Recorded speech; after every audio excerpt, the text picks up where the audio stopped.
Going to get to some steak news, so you definitely want to stay tuned for that. The pro-choice, anti-abortion bill Senator Rapert passed, got out of the Arkansas Senate. The Arkansas Senate passed it on Thursday. We'll have full coverage of that today.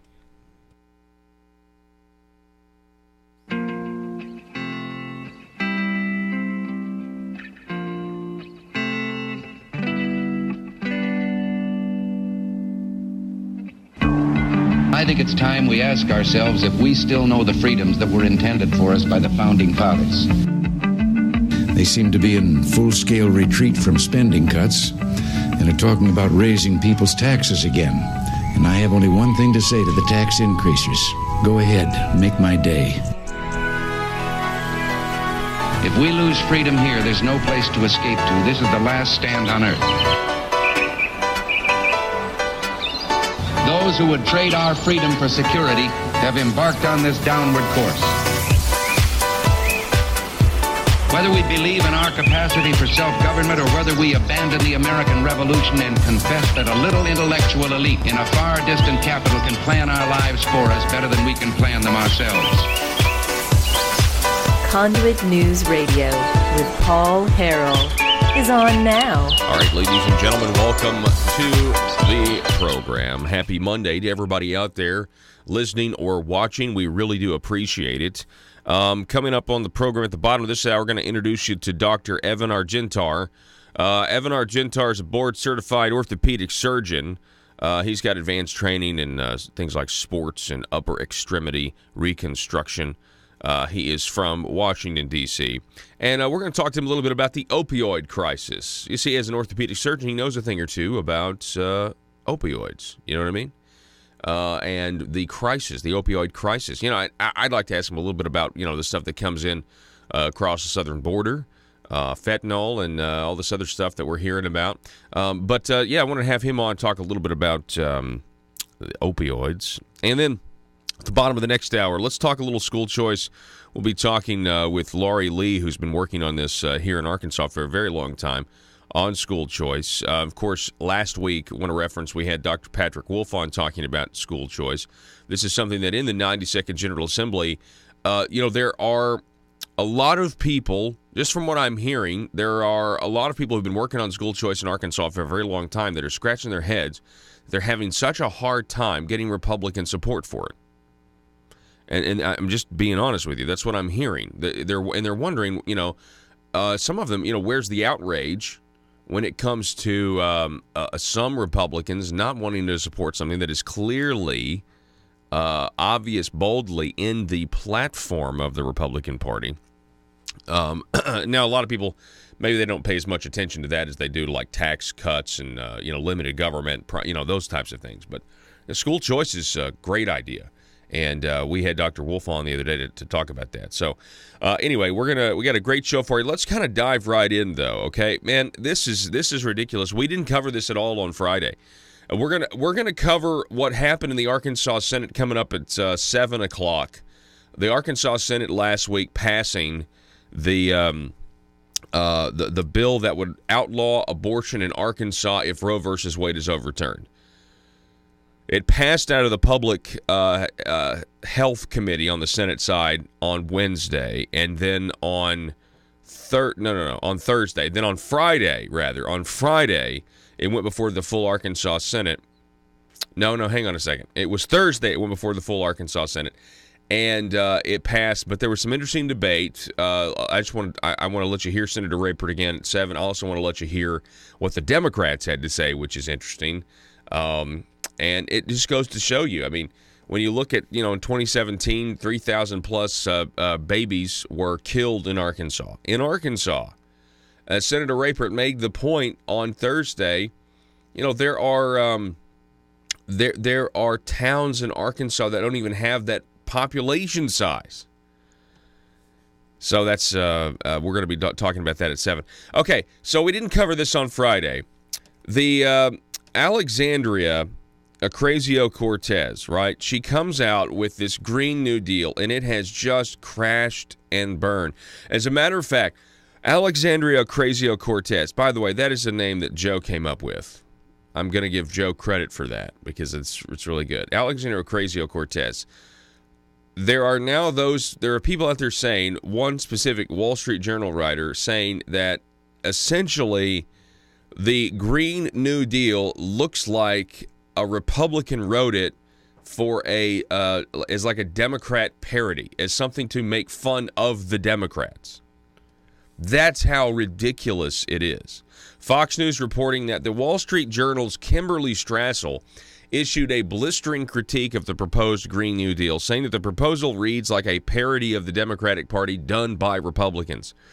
Quote, by the end of the Green New Deal resolution, I was laughing so hard I nearly cried, she wrote.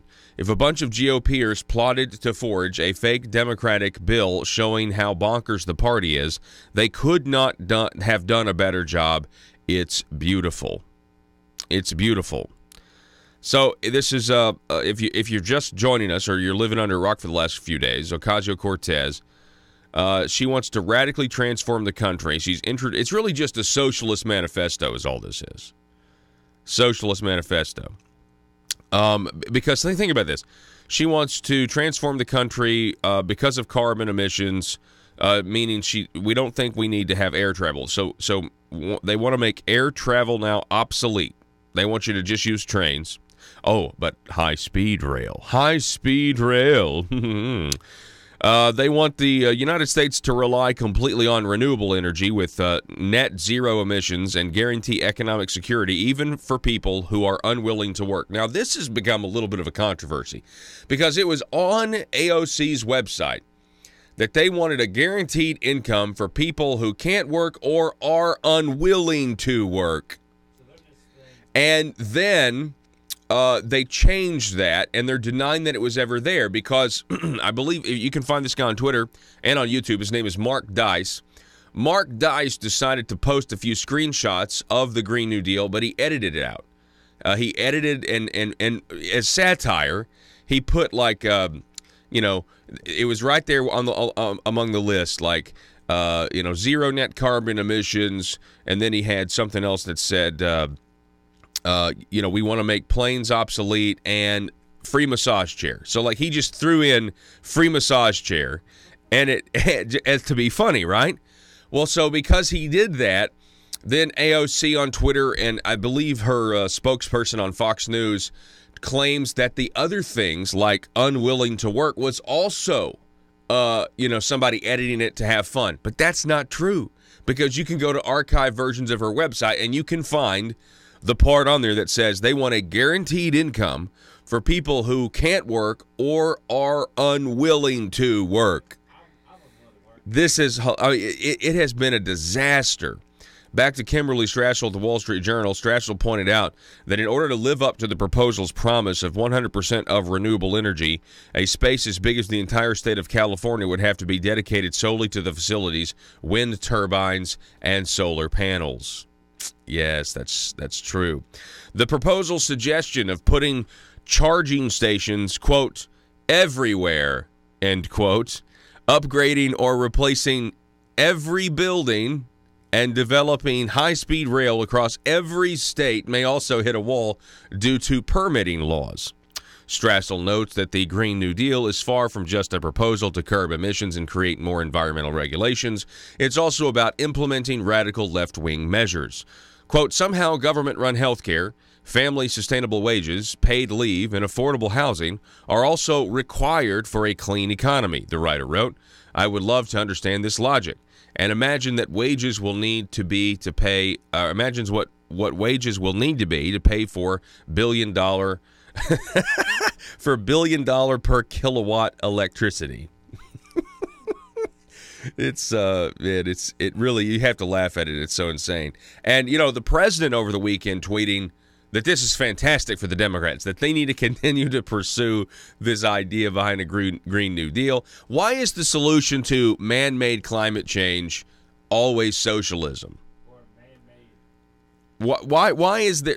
But seriously, the solution is not, hey, we need our private sector industries we need to incentivize them, or, even if they wanted to have a government-sponsored Manhattan Project, but for renewable energy. And I'm serious.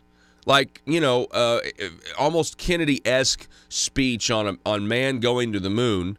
Okay, but instead it's like, hey, listen, we're done with this. I mean, if it's such a big deal, I'm not suggesting Trump should do this. I'm just saying, why not do that? Why not? It's like we need to have better technology, because solar technology is just not going to cut it. I'm sorry. It's rained in where I am up here in Northeast Arkansas for like 2.5 days. It's flooded everywhere. In the month of January, I don't know what is the sun. The sun's been out what 10%? Is it February now? Well, yeah, I'm just saying in the month of January and February, the sun's been out 10% of the time? Maybe. You can't use solar power. It's ridiculous. And you don't have enough. The wind is a joke as well. The turbines or whatever. It'd be much better to have like some kind of new Manhattan project where you're just like, hey, we're getting the best minds, we're putting them on a mountain. Yeah, and the government's but we're gonna get this until we get cold fusion or whatever you want us to call it. Or, this is what we're gonna do. I mean, I would support that better than, why is the answer always socialism? Yeah, that's right. Make the flux capacitor or whatever you need to make. Oh, man. Planes run on fossil fuel, no visits to granny. Cows produce methane, why alarmists want to get rid of livestock.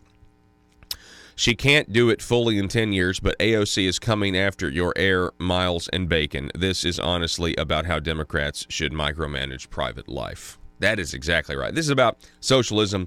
This is about control. Lastly, the Green New Deal, which doesn't exactly reveal how it will be funded, except for the suggestion that the Federal Reserve could step in and extend credit. Just turn on the printing press.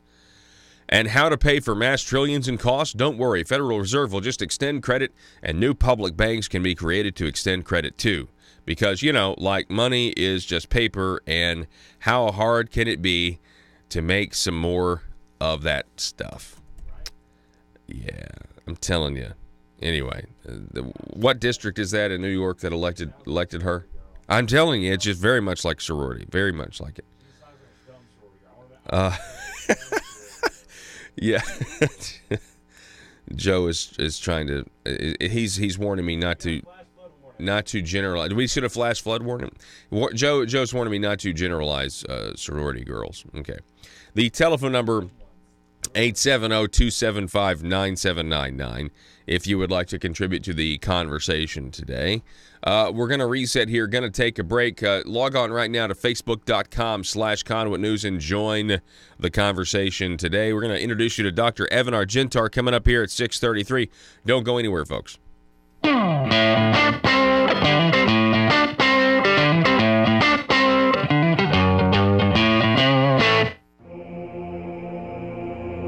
It's Conduit News Radio with Paul Harrell.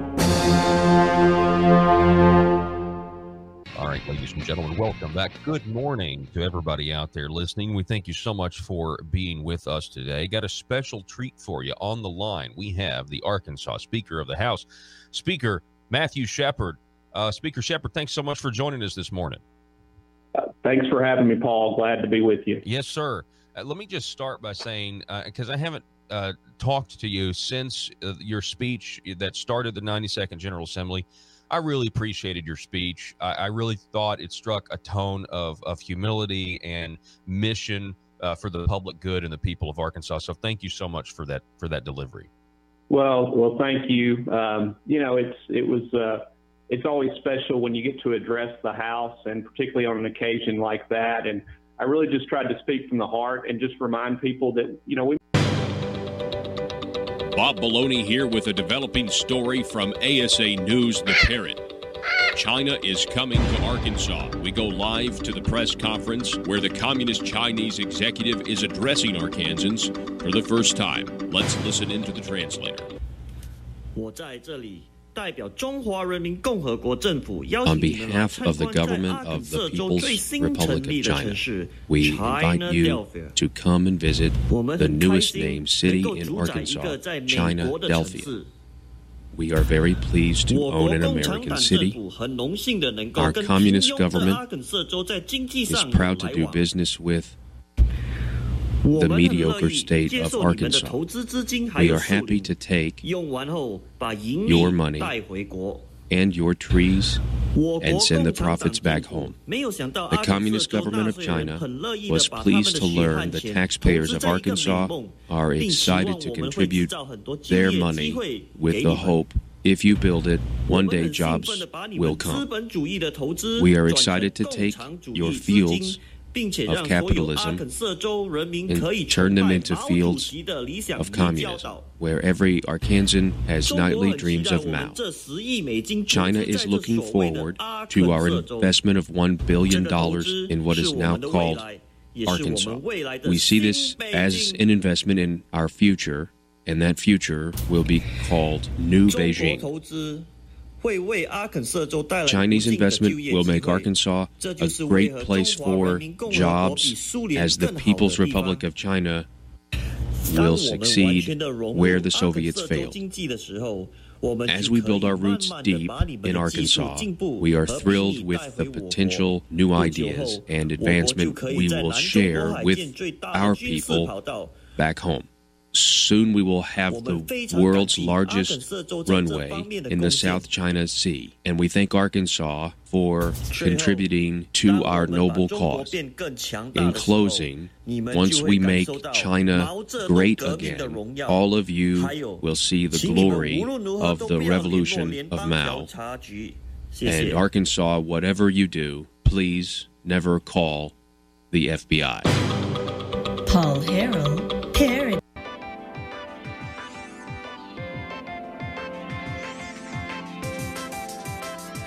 Conduit News Radio with Paul Harrell is building a liberty machine. Find out more at conduitnews.com. Good morning, ladies and gentlemen. Thank you so much for listening to the program today. We really do appreciate it. As just reminders, government grows, liberty shrinks. That was our whiteboard last week. It's our whiteboard for one more day. Wanted to give a nod to the whiteboard. Okay, so are you a white boy with a saccharine smile? Well, I've got good news for you. There's a female journalist at Yale College who's penned an article in the Yale Daily News that is akin to something that you would read out of East Germany, or certainly setting up a Stasi-like environment at Yale College. If you're at Yale University and you are a white boy with a saccharine smile. Saccharine, such an odd choice of words, saccharine, which means excessively sweet or sentimental. So if you're a white boy with nice brown hair, this one's for you. Here we go. Davis Marks is her last name.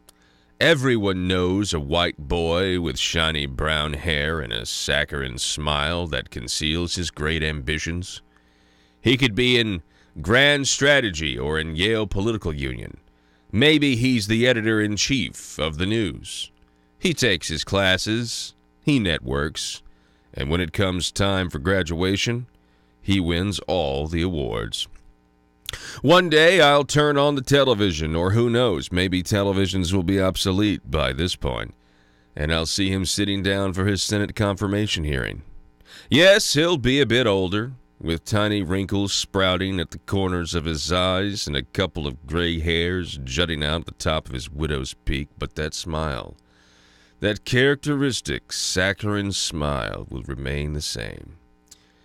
When I'm watching the white boy, who is now a white man by this point, on CNN, I'll remember a racist remark that he said, an unintentional utterance that he made when he had one drink too many at a frat party during sophomore year. I'll recall a message that he accidentally left open on a computer when he forgot to log out of iMessage, where he likened a woman's body to a particularly large animal. I'll kick myself for forgetting to screenshot the evidence. We allow things to skate by. We forget.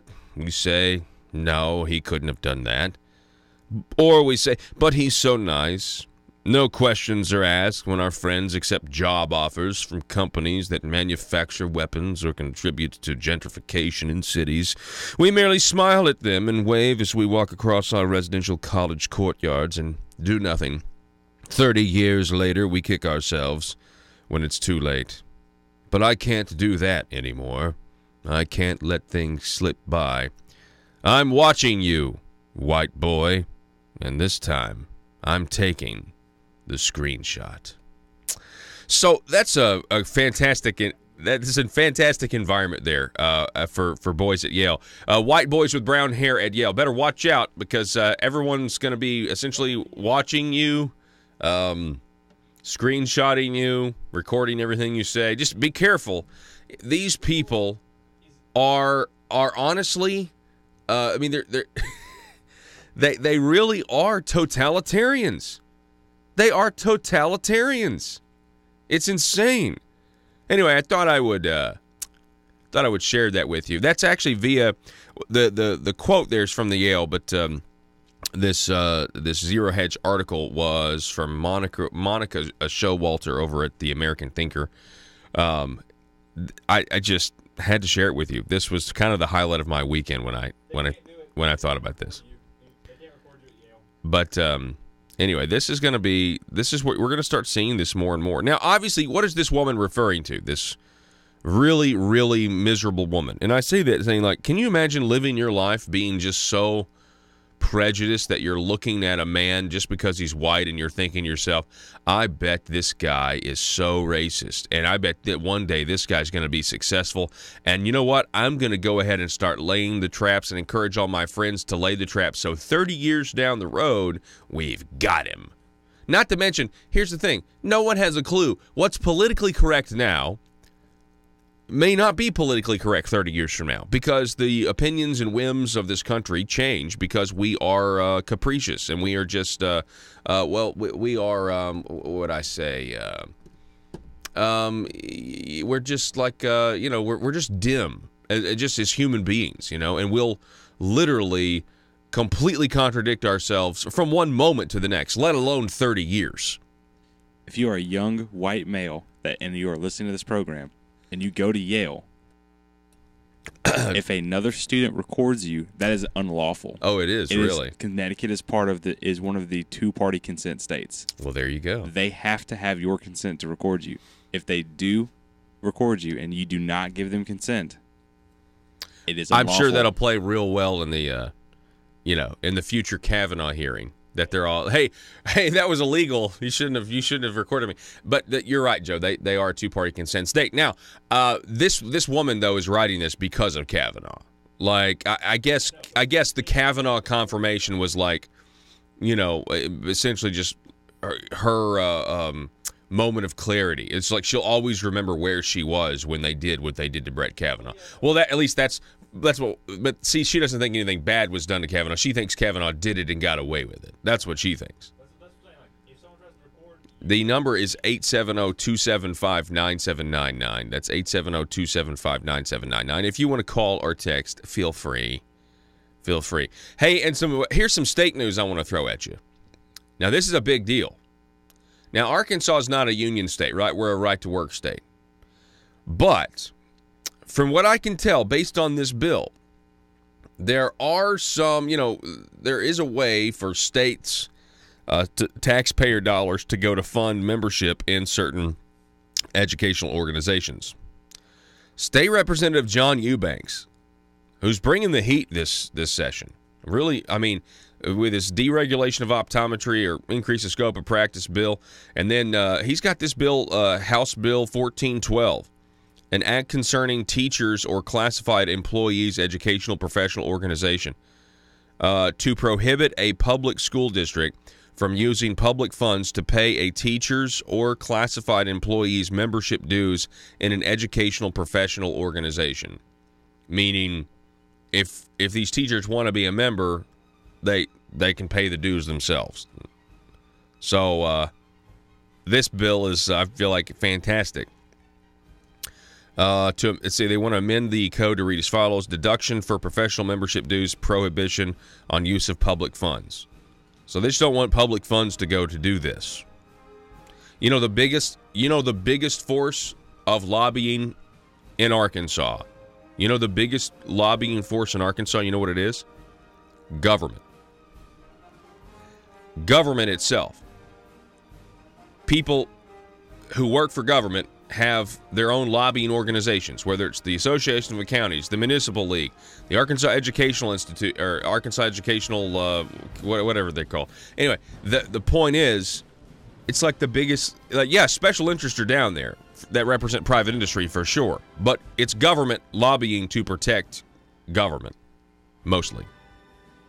May have differences of opinion, but ultimately it's really not about us. It's really about serving the people of Arkansas. And so that's what I tried to remind not just the members, but to remind myself. And honestly, as every day goes by, I try and reflect on some of those thoughts as I serve the people of Arkansas. Yeah, that's fantastic. Again, we're talking with the Speaker of the House of the State of Arkansas, Matthew Shepard, this morning. Okay, so let's talk a little bit about tax reform. Yesterday was good news. The day before, I was wondering what was going on, in the state Senate. But the governor's clean, standalone income tax bill yesterday passed out of the Arkansas Senate, got the 75% threshold that they needed. And so now we're going to look to the House, and let's assume that's going to get through committee. But everybody wants to know, where are we, or will we get to that 75% threshold, that 75 vote threshold out of 100 state representatives? We're certainly going to try. We know going into this is from day one, we know with the supermajority threshold that's very tough, let alone on an issue like this that has a lot of attention.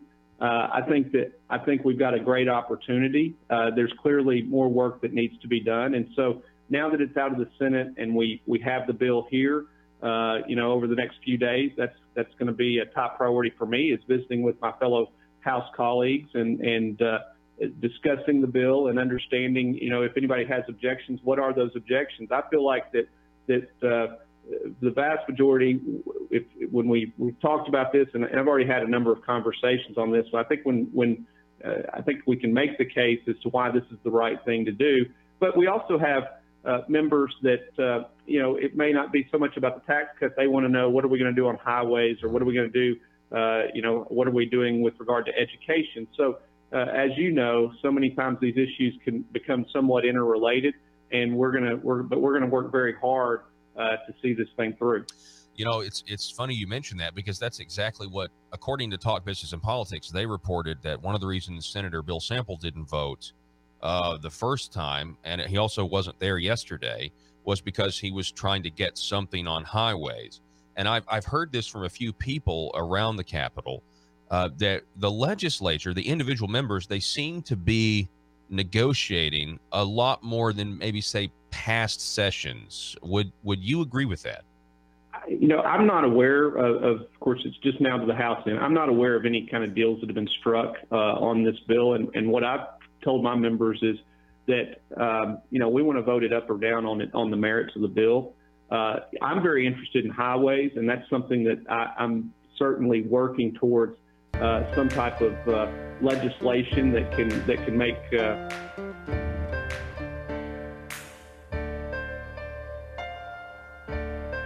Bringing you your daily dose of truth. It's Conduit News Radio with Paul Harrell.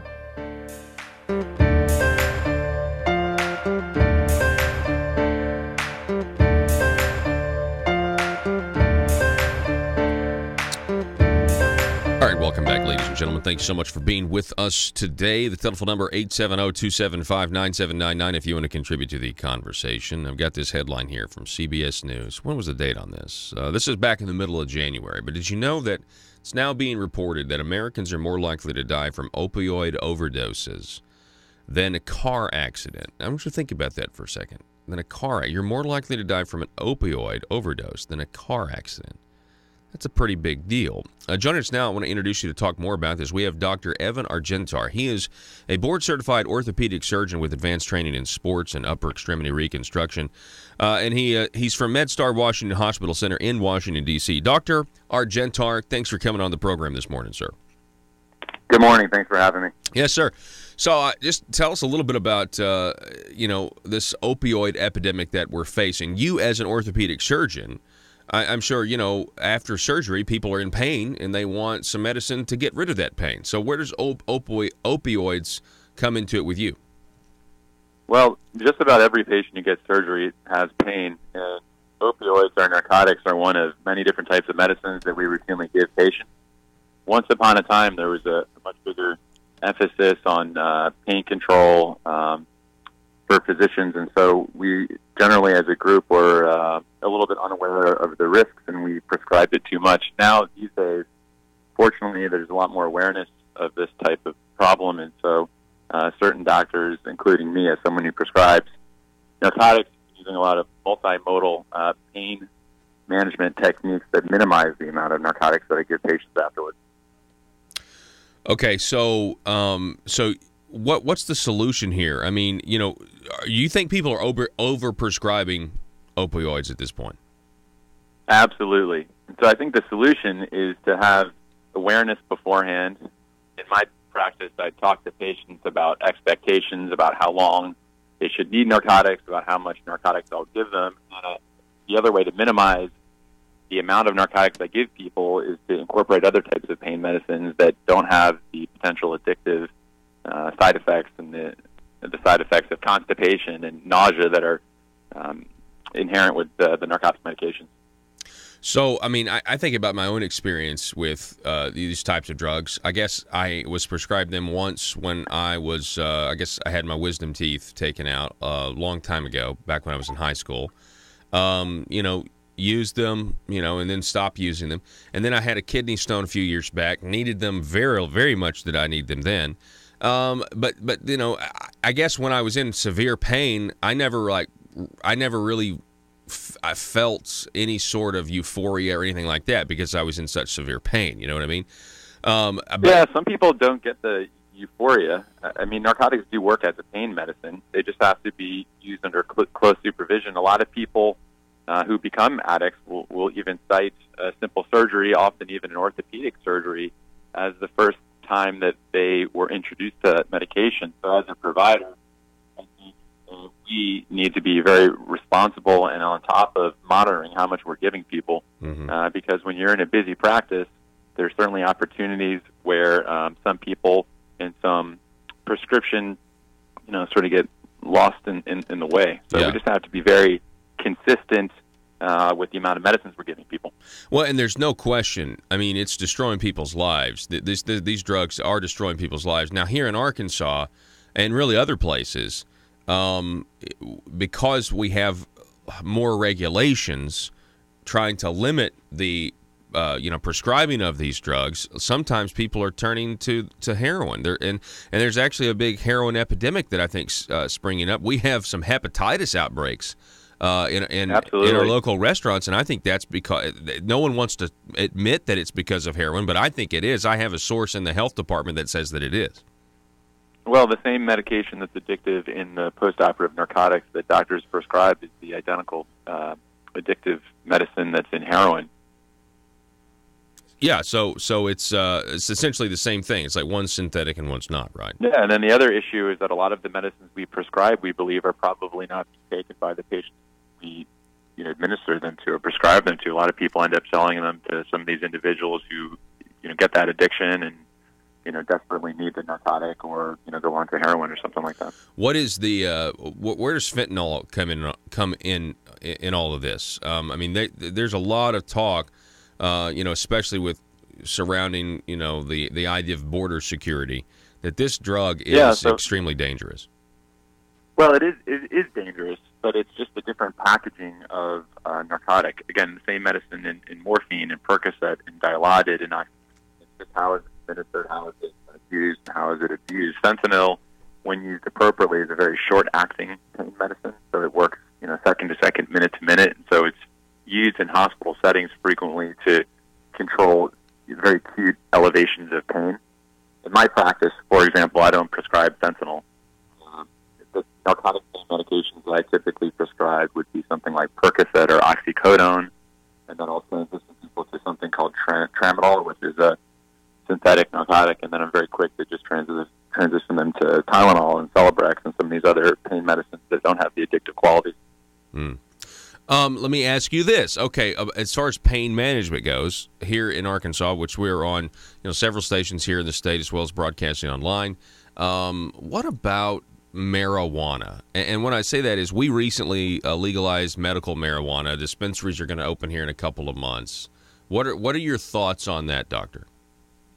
I think that marijuana is going to find a very good evidence-based role for lots of medicinal purposes, including pain control. The problem with it right now is that it is offered in lots of different forms, and frankly, from the clinician's perspective, it's hard to tell how to administer it, how to prescribe it. That being said, as the industry ramps up, as things become more legal and more accessible, I do expect over the next couple of years that it becomes more common to use that type of medicine in post-operative pain control. Well, yeah. So, yeah, I that's kind of what I'm thinking too. Out of all of the things that I talked about back when this was on the ballot several years ago, I can't tell you how many people would text or call in, and it was a very hot issue there. Like I would rather there were people, professionals, who were openly breaking the law because they said I would rather use the marijuana than take all these pharmaceuticals. Yeah, absolutely. I was amazed at how many the response that you would get from people who were already doing this. I mean, the goal is to be pain-free, and often that's achievable, especially with orthopedic surgery, but sometimes it isn't. There are pain doctors, pain management physicians who, and whose job really is to take care of patients who have these chronic pain issues. And currently, the THC, which is the active ingredient in marijuana, is being used in lots of different forms to help those doctors combat the chronic pain issues. Okay, so we're talking with Dr. Evan Argentar. He's an orthopedic surgeon out of Washington, D.C. Now, we're kind of going to transition a little bit from the discussion of opioids, but President Trump, he made a comment about, it kind of revealed he was a little hesitant as to whether or not he'd let his son play football.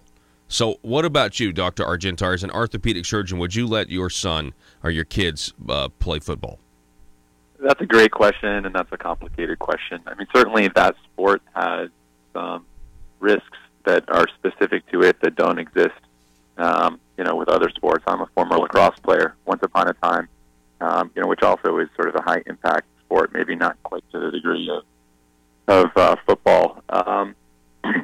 Me personally is different than the recommendations I give. I think if done correctly and coached correctly, if practiced correctly, you can certainly play football safely, but it'll certainly always have a risk of danger. Some of the rules that are now being incorporated in NFL, I think, will sort of take time to trickle through down to college and down to high school and to the Pee Wee leagues. But I would hope that as we become more aware of safety, that they become more ingrained in normal play.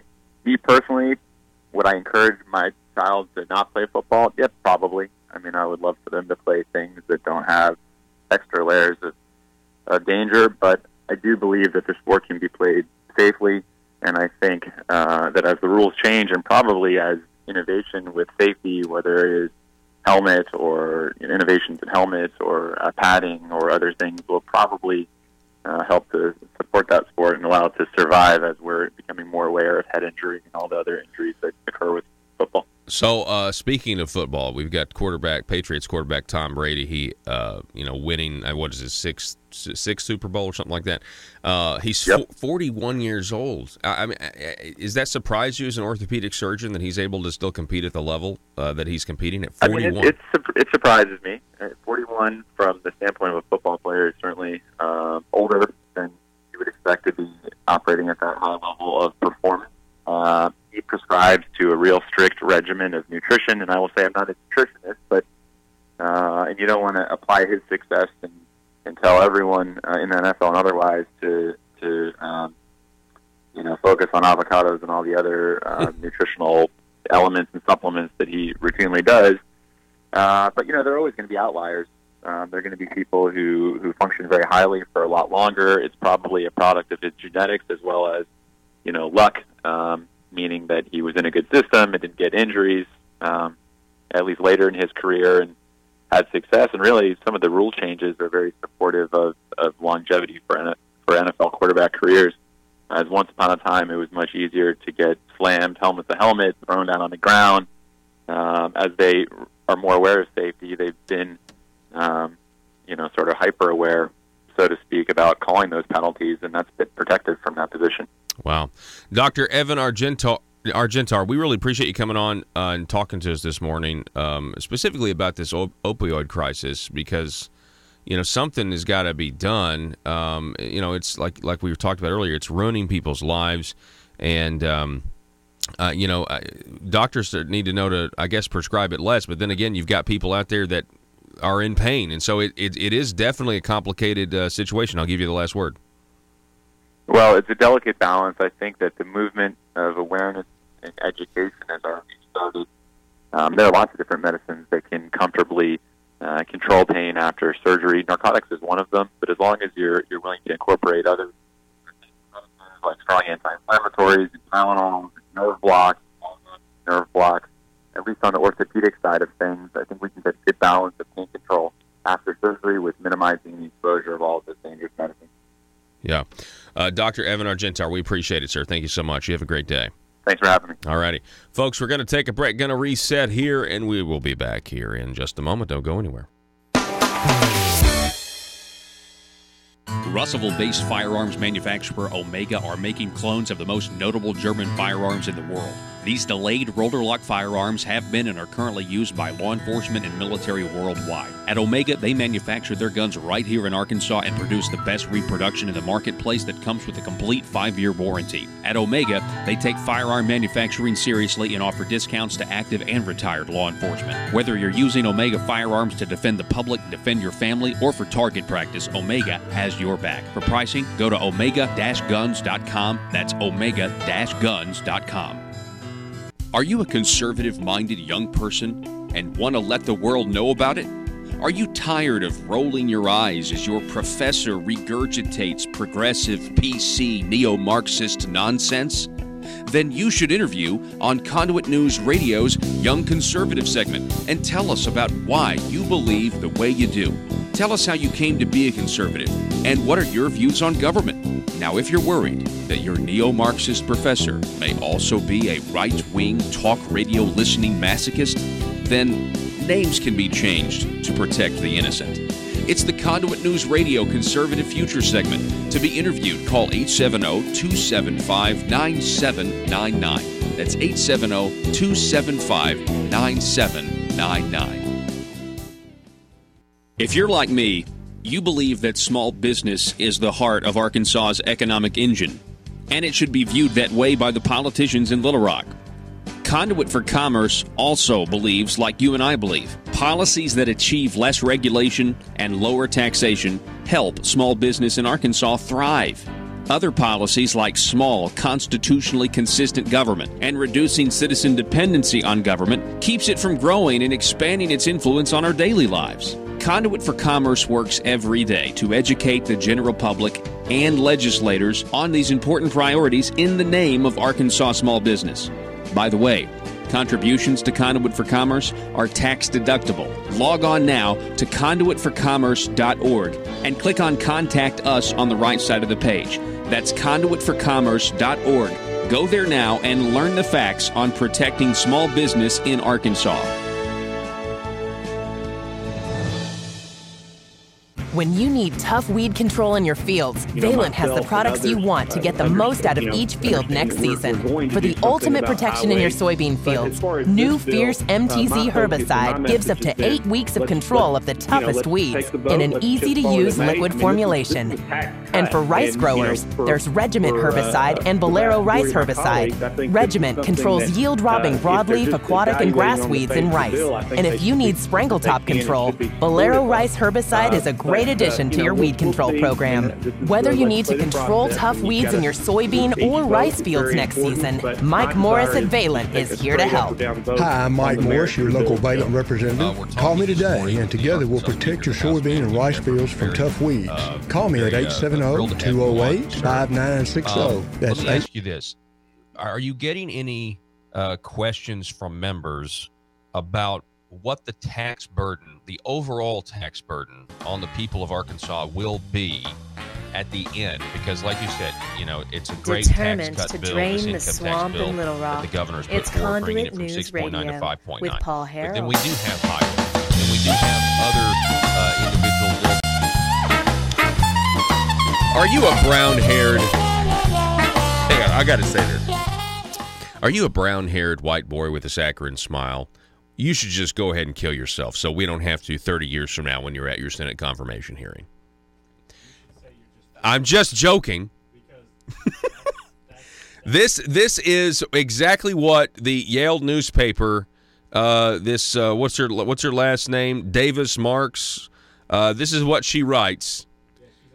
Yeah, she is a Marxist, probably. Everyone knows a white boy with a shiny brown hair and a saccharine smile that conceals his great ambitions. And it's all about how you need to stalk white boys at Yale and document everything they do that might be racist or anything that could be used against them someday when they're sitting for their Senate confirmation hearing. And so when I said, you should just go ahead and kill yourself, I really can't. I feel like, as a brown-haired white man, I feel like that's what they want. I feel like really and truly they would rather just us not exist. I'm sorry. I think that's where we're headed here. That's just my opinion. I can see the writing on the wall. I'm not stupid. Anyway, transitioning from that to saving lives, let's talk about Senator Jason Rapert. This is audio. Senator Jason Rapert from Thursday on the Senate floor. Very important issue. He decided to run his bill that would trigger banning abortion in Arkansas if and when Roe versus Wade is overturned. It was he did an excellent job on the Senate floor, just like he did in the committee the day earlier. Here's Senator Jason Rapert from last Thursday.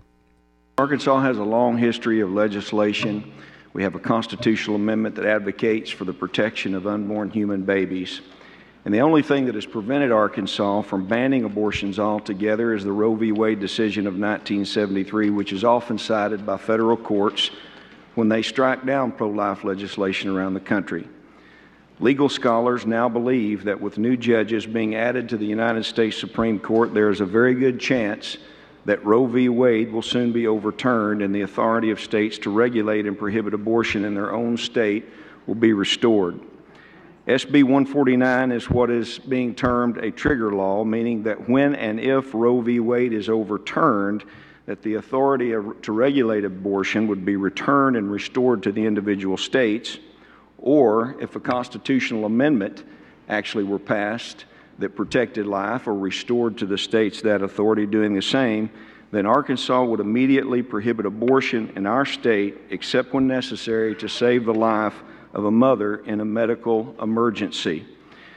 You will see, if you have the bill pulled up for yourself, in terms of what the findings are, there has been around the country for the past several years a petition that is directed towards the Supreme Court itself. It's called the Moral Outcry. In the Moral Outcry, and what it basically states, that there are times when there have been such grave injustices that the Supreme Court has actually turned back to say that we made a mistake and that we absolutely must do something to restore the integrity of the country and our moral compass. Some of those that I've actually found we've included in our findings. It's time for the United States to redress and correct what many of us believe is a grave injustice and crime against humanity, which is being perpetuated by the decisions of Roe v. Wade, Doe versus Bolton, and Planned Parenthood versus Casey. The United States Supreme Court committed a grave injustice and a crime against humanity in the Dred Scott decision when they denied personhood to some of our fellow Americans, our African Americans. They denied personhood to people. That's not what America's about. The U.S. Supreme Court also committed a grave injustice and a crime against humanity when they upheld the separate but equal doctrine in our country. Even after Dred Scott, they wouldn't allow our fellow Americans to be full citizens. And we went through years of that, and until finally, after 58 years, Plessy versus Ferguson, we actually had Brown versus Board of Education, and finally done away with the unequal treatment, the separate but equal status of some of our fellow Americans. Senator Stubblefield, I was just advised in talking with somebody after this bill passed committee yesterday. They also reminded me, Native Americans, that were not treated as full citizens for a very long time in our nation. And finally, that was restored as well. Under the doctrine of stare decisis, the 3 abortion cases that I mentioned to you earlier meet the test for when a case should be overturned by the United States Supreme Court because of significant changes in facts or laws, including, without limitation, the following. And these are important, and this is what brings Arkansas to this point today. The cases have not been accepted by scholars, judges, and the American people as witnessed to by the fact that these cases are still the most intensely controversial cases in American history at the present time. New scientific advances have demonstrated since 1973 that life begins at the moment of conception, and the child in a woman's womb is a human being. Scientific evidence and personal testimonies document the massive harm that abortion causes to women. Yesterday, we heard from Melinda Chisholm, an Arkansan, who got pregnant when she was 16 years old and made a decision that she says totally ruined her life for a season. And she laid out in a very detailed way what it had done to her. Fortunately for Melinda, she recovered, and she now runs a pregnancy resource center in Morrilton, Arkansas, and also Bigelow, Arkansas. The laws in all 50 states have now changed through safe haven laws to eliminate all burden of child care from women who do not want to care for a child. I want to thank Senator Cecile Bledsoe, who has brought an update to our safe haven law. And this is what every woman must know in Arkansas. If you don't want to keep your child, we will take care of your child. We will care for your child. You can walk into any hospital, you can walk into a fire department, a police department, and you can use these new boxes that are being available, and your child can survive. There's no need for an abortion. Public attitudes favoring adoption have created a culture of adoption in the United States, with many families waiting long periods of time to adopt newborn. One of our fellow senators, who I'll let him speak for himself, but he came to me and told me yesterday how much he loved his 2 children, both of which are adopted. It's important that we care about life. Amendment 68 to the Arkansas Constitution states, and every time that we come up when we renew our terms, we lay our hand on a Bible and we swear to uphold the Constitution, the Arkansas Constitution, and the laws of the state of Arkansas. And our law says, I quote, "No public funds will be used to pay for any abortion except to save the mother's life. The policy of Arkansas is to protect the life of every unborn child from conception until birth to the extent permitted by the federal Constitution." Well, I would say to you that actually when they stated that, the Constitution doesn't have any right to abortion in it whatsoever, never had. It was not until 1973 that this nation suddenly decided that we would not protect innocent human life. That's precedent, friends. That's not the Constitution. SB 149 actually provides the enforcement language, and this is why we've brought the bill. If abortion ended tomorrow, I'm told from even reports from some of those who worked on that amendment themselves that there is no enabling enforcement language that clarifies exactly what we would do. And so this language is needed to clarify that. We also have in place, because of Senator Jim Hendren, an Arkansas fetal homicide law that states that a person could be charged with a crime if they kill a mother who has a baby in her womb, even from the point of conception. Arkansas also passed the Arkansas Heartbeat Protection Act, number 301 in 2013.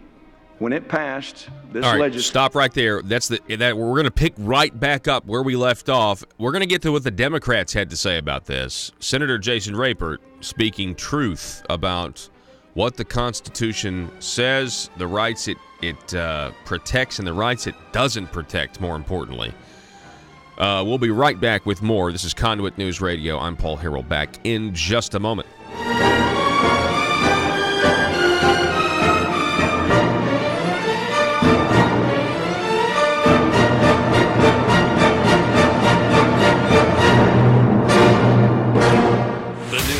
Talk of Northeast Arkansas. This is News Talk 101.3 FM and 12:30 AM KBTM Jonesboro, an EAB radio station. That are going to come before. And are there any members, or are you concerned of trying to keep that overall tax burden either the same or hopefully lower when it's all said and done? Well, it's obviously a concern, and really, in terms of my focus, so much of it is about the things that we pass out here. My desire on highways is I've felt that we need to move some general revenue funding towards highways, because I think that's important to let the people of Arkansas know that highways are a priority to us. And you'll recall that I believe 8 years ago we referred out that half-cent sales tax. And, I know that there's a lot of discussion, and, there probably is a pretty good chance that something else gets referred out. But I personally feel like we've got to show that we've done more with what we already have, and that we've prioritized the highway funding issue. Clearly, it's always a concern when you look to where are we at, and ultimately over my 8 years here, we cut a lot of taxes during that time. And I look back to my first session, and we as a Republican minority, we helped to push through $35 million in tax cuts, and that was like the biggest thing in the world at that time. And now here we are a few years later, and we've cut several hundred million more in taxes. But yeah, so we're obviously very aware of kind of the big picture here, and it's a very fluid situation. Yeah. The highway issue is so challenging. The need is so great, but we're also trying to, at least for myself, I'm trying to be as responsive as possible to the people of Arkansas, and we want to try and put forth a good plan that people can feel comfortable with. I'm glad you brought up general revenue for highways, because I think a lot of people look to the other states that do that, and they think that's a good idea as well. Then there's also some people that look at the idea of, like, say, used car sales, and that money being dedicated for roads. Matter of fact, State Representative John Payton, he's got a bill, HB 1342, that would cut the sales tax on used vehicles, which is pretty interesting. I personally, Speaker Shepard, I'm excited with the different ideas just generally that are out there of legislators trying to say, well, what about this? What about that? I think that's really healthy. Yeah, and I'm certainly think that's a great part of the legislative process. Is I think my style, I have my opinions on things, and obviously am trying to provide some leadership to the House, and work with the governor and the Senate to help guide us through this session and get to a place where we can do the people's work and go home and know we did a good job for the people of Arkansas. But one of the things that I do like about the legislative process is it allows everyone to throw their ideas out there. And, as I said, the first day of session, sometimes people can think, well, why is this being proposed? Why is that being proposed? Sometimes things can be kind of dismissed. But as I said the first day, when I look out there, I look at each member and I recognize that they represent 30,000 people. And so when proposals are brought forth, there's a lot of them that obviously I may be very supportive of. There's maybe some that I'm supportive of, but maybe I don't feel like with our, where we're at from a fiscal standpoint, maybe it's just not doable at this time. But even on those things that I'm like, why is this being proposed? I also try and step back and remember, hey, each legislator, each House member represents a very significant number of Arkansans, and so I think that's one of the great things and the beauty of the legislative process. Let's talk about ethics a little bit. Moving on for tax reform. A lot of the confidence, I guess, because of what's been in the headlines, because of corruption of public officials, of politicians. The people of Arkansas are kind of scratching their head and they're like, what's going on down there? Now, a lot of that has been more focused on the Senate side, right? But I think just generally, a lot of people are just, you guys are under their microscope now. And then, of course, we had, details in the Arkansas Democrat Gazette, a couple weeks ago about, secret business partners connected with nursing homes and legislators, that was kind of concealed and everything else. So what do you think, or what needs to be done to restore the confidence, that the people need to have in their government? Well, I think that, let me first say that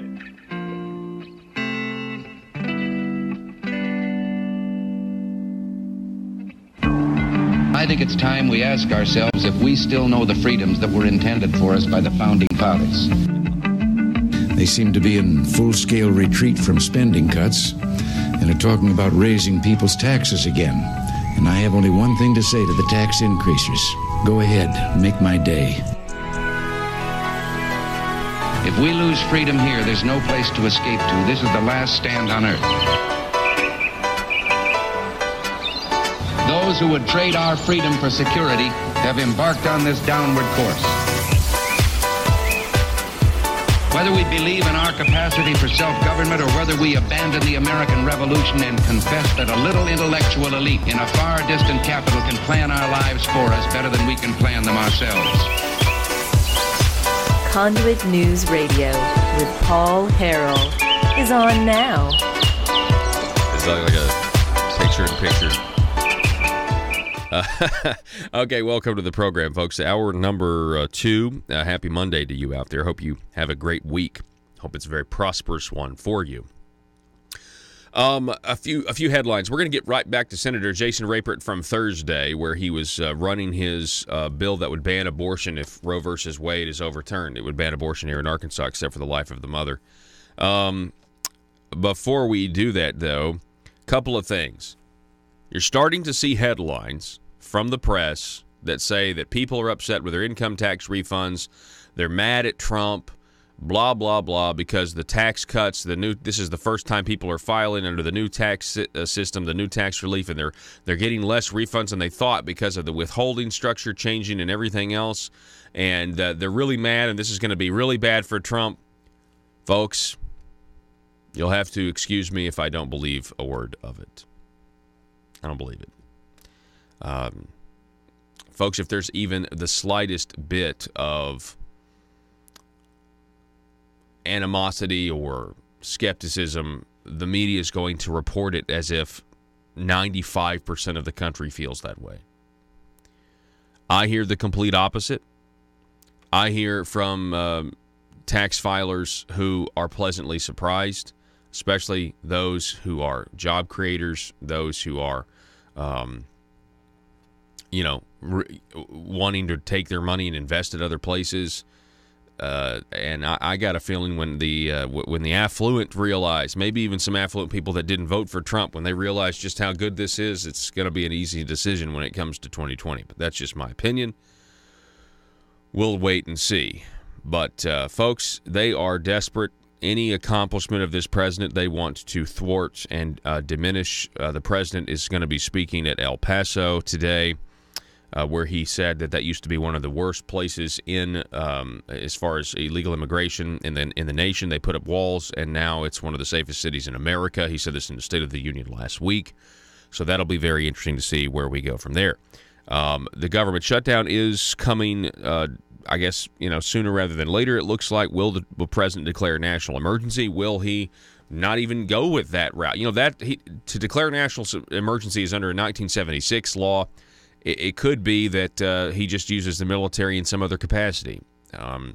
His authority as commander-in-chief, his authority over the military or the Army Corps of Engineers, we'll have to wait and see.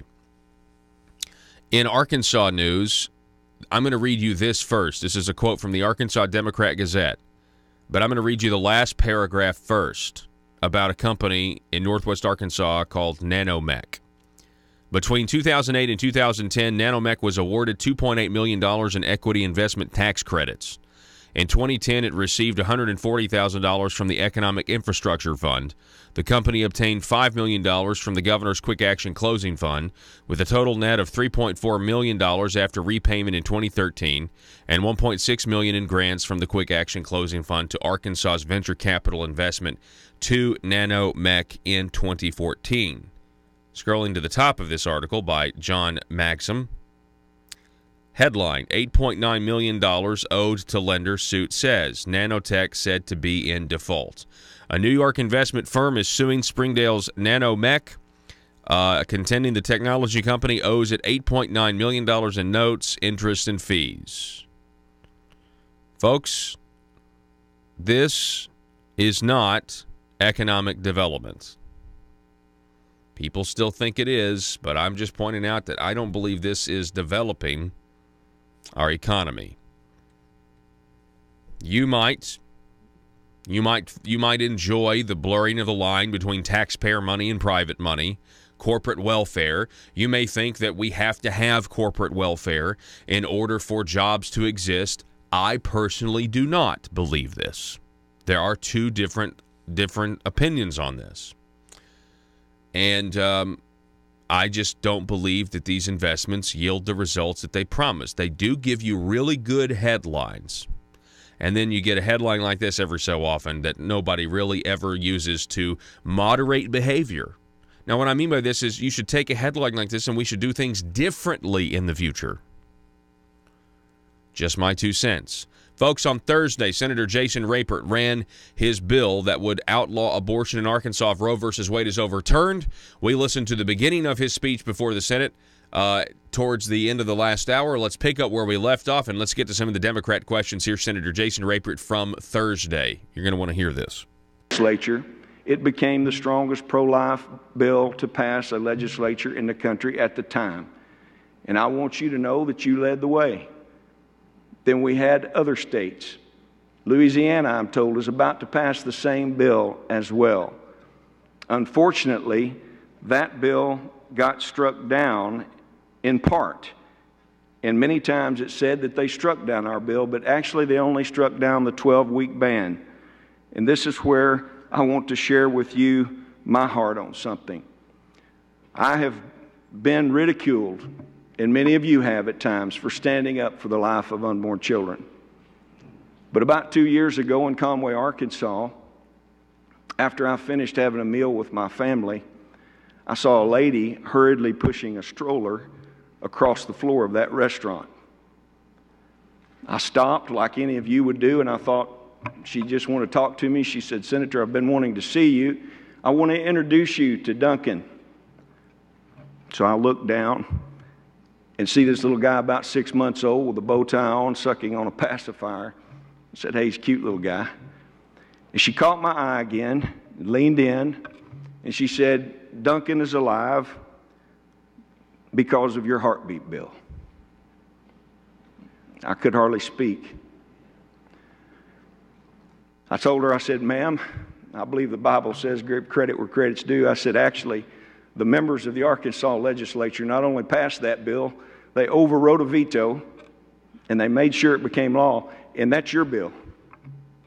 Many of you here today, that's your bill. It's not my bill. I said, "But thank you. I don't guess I really understand, ma'am." She said, "Let me tell you, Duncan's mother was raped, and she took the morning after pill, and it had no effect. Duncan survived. The mother went to the Little Rock abortion clinic, and there she was on the table prepping for her abortion, and she told the mother and father that they performed the informed consent provisions that all of you put in place. They performed an ultrasound. They detected the heartbeat. They told Duncan's mom of the presence of the heartbeat and the statistical probability that he would make it to full term. And she said, I can't do this. She then told the mother and father all of this at the hospital. What you do makes a difference. I was approached by another person who I will not be able to give their name, a grandmother, who was informed by her daughter, Mom, I went to get an abortion, and I want you to know that your granddaughter is here only because I heard the heartbeat in my womb and couldn't do it.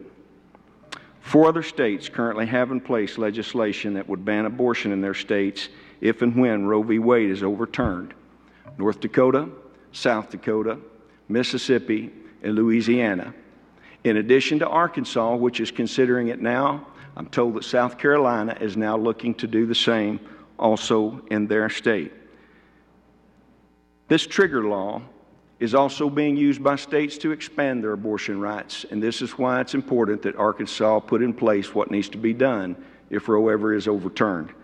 The state of New York recently expanded abortion policy in their state, which now allows abortions to be performed right up until the time of birth in certain situations.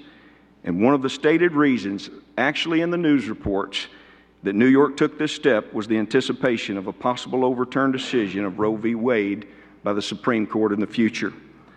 The state of Arkansas, friends, is clearly a pro-life state, and our citizens have spoken clearly time and time again that we should protect the lives of unborn babies. You have on your desks in front of you a sheet that shows you 60 million innocent little unborn children have been killed in our nation since 1973. If Texas were wiped off the map today, twice over, it would not even equal the 60 million little kids that have been killed by abortion. In Arkansas, in the bill, you will note that it states some of the latest data that we have.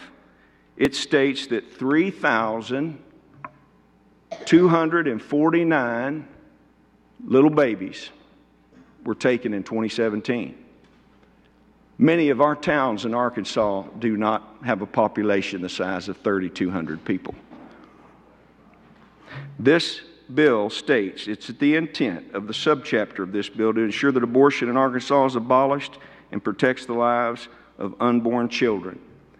And it states, as you will see too, to answer a question from yesterday, that it is not considered a prohibition or problem if emergency contraception is used within that first few days. That means that up until the time an actual pregnancy can be medically detected, this does not affect that situation. So friends, you know what the people of Arkansas said in 2013. They supported the steps we took then. We know what the Amendment 68 clearly says, and we believe it's time that we take steps to say, as soon as Roe v. Wade or Planned Parenthood is overturned, that we immediately would abolish abortion in the state of Arkansas except to save the life of a mother. As Donald Trump said the other night in the State of the Union, when he was calling out some of the offensive things that have happened in a couple of states regarding the life of unborn children, he said this: "Let us reaffirm a fundamental truth. All children, born and unborn, are made in the holy image of God." I'd be happy to take questions. All right, stop right there. Before we take questions, just want to remind this is recording of Thursday of last week. Senator Jason Rapert does a great job, very similar to what he did in committee a day earlier on last Wednesday. We're just kind of recapping this. Let's get to what the Democrats have to say about this. Democrat Senator Will Bond is the first up with questions, and let's listen to what he had to say to Senator Rapert. Senators, please do not gather in the well while another senator is speaking. Any questions for the senator? Senator Bond, for what purpose do you rise? Questions. You have a question? We can agree it's a significant issue, and I just want to ask just a couple of questions, give you an opportunity to respond. Yeah. There is no rape or incest exception in the bill, correct? That's correct. The standard is the standard of national right to life, which is to save the life of the mother in a medical emergency. And it does state in there, if you'll read at the bottom of page 4, there are areas at which it does not apply. And I don't know if you have that, sir. I'll be glad to tell you if you want to. Well, I wanted to, sure. If you want to, you will see there, this is line 31. It says the section does not authorize the charging or conviction of a woman with any criminal offense in the death of her own unborn child, or prohibit, and this is where you want to really focus, or prohibit the sale, use, prescription, or administration of a contraceptive measure, drug, or chemical if the contraceptive measure, drug, or chemical is administered before the time when a pregnancy could be determined through conventional medical testing, and if the contraceptive measure, drug, or chemical is sold, used, prescribed, or administered in accordance with manufacturer instructions. In looking at the, and I had seen that provision, I appreciate you pointing it out again, Senator Raper. In looking at the definition, the medical emergency definition, we are defining for women and doctors what a medical emergency is in this bill. Where did that definition come from? That definition has been provided from our Bureau of Legislative Research in consistency with all other statutes and laws that are currently on the books. And the bill proposes a criminal penalty for doctors, correct? Yes, sir. And that if they perform an abortion that's not in a medical emergency as defined by us, they could be confined for up to 10 years in prison, correct? 10 years and $100,000 fine, sir. Thank you, Senator Raper. Thank you for the question. All right, let's stop. Any other questions? Let's stop. We're going to get to that was the Democrat Will Bond's question to Republican Jason Raper. And then we're going to get the Democrats they had a lot of questions about this, as you can understand. We're going to take a break. We're going to be back in 1 minute with more of this coverage. Don't go anywhere.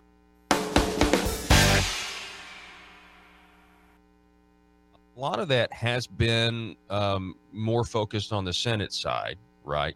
But I think just generally a lot of people are just, you guys are under their microscope now. And then, of course, we had, details in the Arkansas Democrat Gazette, a couple weeks ago about, secret business partners connected with nursing homes and legislators, that was kind of concealed and everything else.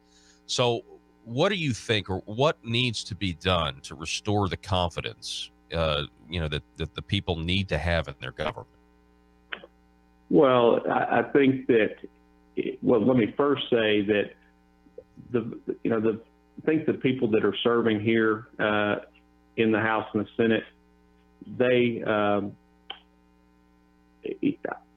believe we've got a good group of legislators here that are trying to do the right thing. I think that as far as what can we do to bolster and repair to the extent that maybe exposing the truth and everything the Marble Palace establishment keep trying to cover up. It's Conduit News Radio with Paul Harrell. All right, so Democrat Senator Joyce Elliott, she then had a question for Senator Jason Rapert about his bill. Listen to this. For what purpose does the lady rise? Question. She has Senator Elliott has a question, Senator Rapert. Senator Rapert, in the case of I think one of the women that you talked about, where she had taken whatever she had done, say like if this had been a case of rape, it did not work. For example, if I were to take what we normally refer to, not accurately exactly, the morning after, and it did not work, and I found myself pregnant 2 weeks later, and I'd been raped, I get no say about what's going to happen to me, my body, from that point on. Is that correct? What I will answer to you to say is that I believe that the statistics will tell you only about 1 to 2% of abortions that are performed in the United States currently have anything to do with rape or incest. Mm-hmm. Most of the time, and again, I can't say all of the time, and we know that there are some situations that absolutely horrify each of us. Mm-hmm. And those are things that I never want anybody to face. But what the approach typically is, most of the time if there's a rape, it's reported. And so you're describing a situation, I believe, Senator, if somebody actually had a violent act, a rape, and simply didn't report it. And that could happen. Obviously, it has happened at times. And so this country has well publicized. We have measures in place to help people in those situations. And if that happens to anybody, they should seek treatment immediately. They should get help. They should report that. And so I actually went in today and even studied further after the questions yesterday. And according to a Princeton study that I read, many of these emergency contraceptive measures are good up through 5 days for sure. And that's a study that I read from Princeton just before I came in here. And that's from different forms. I understand there's a Plan B. I understand there is an Ella. There's other things there. And so, as my mother told me, with everything we have available today, except, of course, in a situation where somebody's been forced, nobody has to use abortion as a form of birth control, and that's really what we're trying to stop. Well, I'm a little bit confused, so maybe help me out with this part. So, if I take I've been raped, and I do take some kind of abortion method. I reported it, and I think it's worked, but 10 days later I find out, or a month later I find out it has not worked. Are you saying because I did report it, then it would be my choice, or that I still wouldn't have a choice? Because I'm not sure about the reporting part that you were talking about. The bill's very clear. It says up until the time that a pregnancy could be medically detected, that the bill does not apply to people in that situation whatsoever.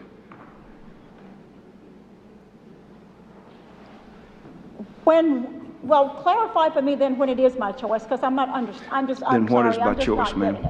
It's when do I get a choice in whether or not, if I've been raped, that I decide I'm going to go through with this pregnancy or not? When is it my choice? You seem to be indicating at some point there is, and maybe I'm just being obtuse and not getting it, but I honestly don't get it. I'm just trying to understand that. I don't think that anything that I say will change your mind or you mind. I'm not trying to get you to change my mind. I'm just trying to understand. I understand. Yeah. Well, as I've said, in this country, emergency contraception is available.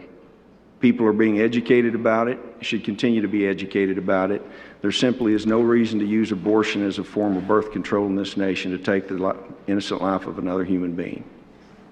So is the answer just no? That's all because you know I'm not going to vote for it, and I know, so this is not the point. Yeah. There are several people out there listening.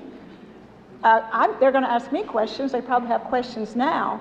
And everything we've said has just got me confused about, is there ever a point when it would be my choice if I've been raped, if I'm going to have an abortion? That's all I'm asking. It seems like yes or no, but just tell me. You have a choice whether or not under this bill that you could seek emergency contraception immediately.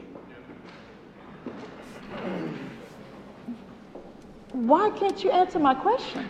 No, ma'am. I answered the question. It may not be what you want, but what I answered is that you have a choice whether or not to seek emergency contraception. And I would say, and I hope people hear this, you should absolutely report if you've had a rape.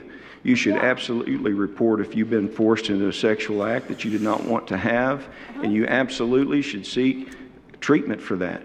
And it says that anything that is emergency contraception is not prohibited under this particular bill. Okay, but that's where we went off track with one another then, because I'm asking if the emergency contraception does not work. I've reported it. The emergency contraception did not work. And now, all I want to know at that point, do I have a choice of seeking some other method, or does it become my choice? It would or be. Or is it now the choice of the bill that decides I can't have the abortion if I decided to? Well, the point of the bill is to stop abortion. And so what it would say to you, Senator, is that as long as it's not at the point that it's medically detectable, It's obviously your choice to do that. Thank you. Are there All right, any stop other there. questions, Senator? We will pick Chesterfield? back up with this. We're going to talk some school choice here in Arkansas. Coming up next with Lori Lee, who's been working on this issue in the state for a very long time. I want to ask her some questions.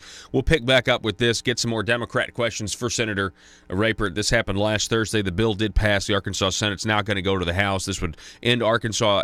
End abortion in Arkansas, with exceptions for the life of the mother, if Roe versus Wade is overturned. Now, people say, well, what about rape or incest? Well, from what I can tell, you got 5 days. If you get raped, you report it, you got 5 days to take an emergency contraceptive is what it's called, right? Or an abortifacient or whatever you want to call it.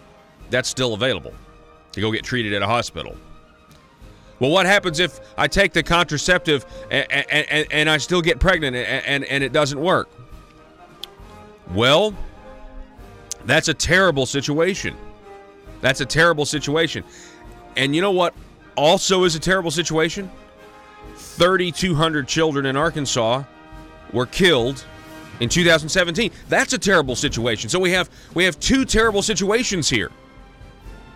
But there's 3,200 terrible situations versus one hypothetical here. The legislature or state government as a whole, maybe to the extent it's been tarnished, I think it's a combination of things. I think the transparency is a huge part of that. As you know, the House, we've streamed for a number of years, and we've expanded that streaming to include all committees. And I think that's valuable because oftentimes you may see it's, just know it came out of committee, that even with a roll call, you see yays and nays, but without the video, you're not going to know, well, who was making what arguments and who spoke up and what questions were asked. And so I think that's a big component of it, is just continuing to bolster that transparency. We're continuing to look at what other things can we do to improve and make the legislature more transparent, and also try and eliminate any shortfall that may exist, or any loophole, if you will, that may exist. For me, and I want to be very careful about what we do, because the vast majority of the things for which people have been are being prosecuted or have been convicted of are not really gray areas. I mean, it's don't take bribes and kickbacks, and those things are already obviously strictly prohibited and are subject to serious punishments. But I think that it's a matter of let's look, what do we have an issue? Is there a rule or piece of legislation that addresses that issue? And if so, we want to do so in a means that is clear, so that both members and the public know exactly what's expected and what the parameters of conduct are. We're continuing to look at some things. I mean, you probably saw there were a few pieces of legislation that were filed earlier this week, and then I'm on the House end, there's a few things that I'm looking at to try and maybe offer some rule changes on the House end that in part to be somewhat proactive, but also just to try and make sure that we've got clear parameters for our members. And then, I think, but ultimately the key to this, it starts with each one of us. And, for me, whether I'm a legislator or not, I have a standard of conduct for myself and how I'm going to handle myself because, I don't want my reputation to be tarnished. Yeah.